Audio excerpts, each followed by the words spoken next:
નડિયાદ નગરપાલિકામાં કાંસનો મામલો।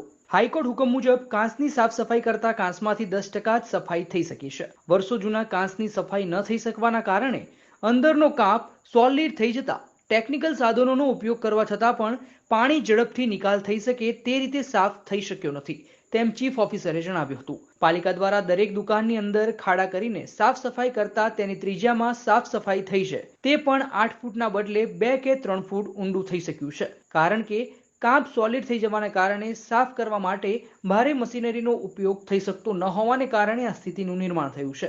બે દુકાનો વચ્ચેની જગ્યાનું સાફ સફાઈ થઈ શકી નથી જેથી આ સમસ્યા જેસે તે વેસેની બની રહી છે। નગરપાલિકા દ્વારા આ સમસ્યા ઉકેલવા માટેના પ્રયત્નો કરવા છતાં પણ પરિણામ યોગ્ય મળ્યું નથી।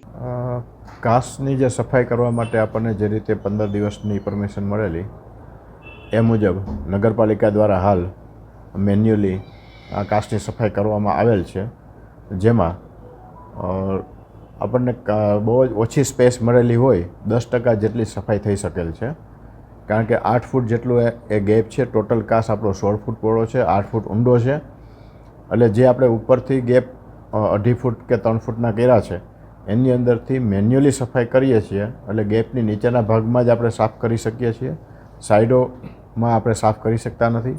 એ ઉપરાંત સિલ્ટિંગ પણ ખૂબ જ હાર્ડ હોય, લાંબા સમયનું સિલ્ટિંગ થઈ ગયેલું છે એટલે નીચેનું જે સિલ્ટિંગ જે હાર્ડ છે એ પણ મેન્યુઅલી સાફ થઈ શકતો નથી કારણ કે અત્યારના માણસને આપણે અંદર ઉતારી શકતા નથી।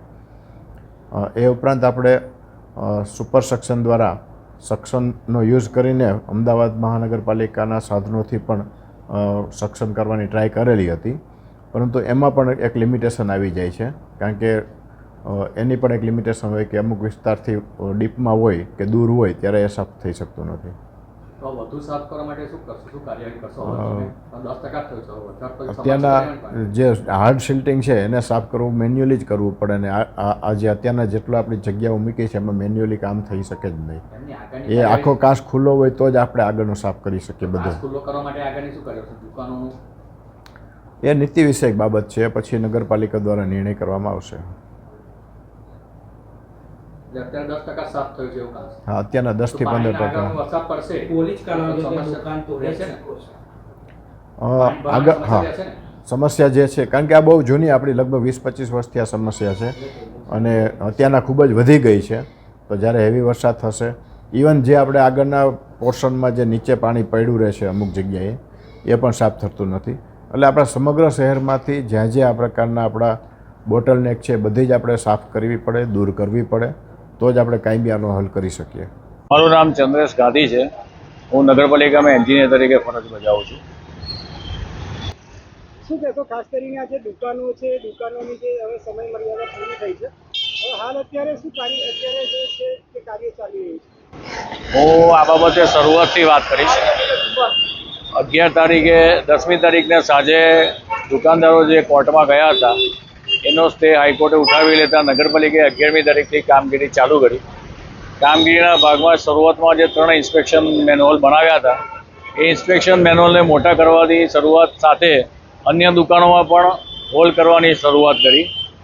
3 દિવસની અંદર આ કામગીરી તમામ દુકાનોમાં હોલ કરવાની કામગીરી પૂર્ણ કરી નગરપાલિકાએ। અમને હાઈકોર્ટ દ્વારા 15 દિવસની મુદત આપવામાં આવી હતી।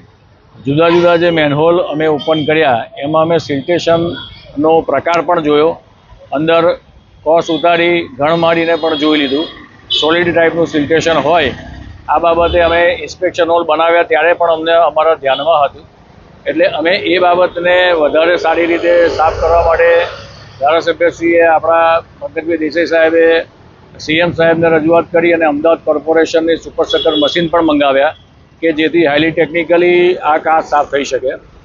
એમની ટીમ પણ ત્રીજા દિવસે અહીંયા આવી પહોંચી હતી એટલે લગભગ 12મી તારીખના સાંજ પછી અમદાવાદ કોર્પોરેશનની ટીમે પણ કામ ચાલુ કર્યું।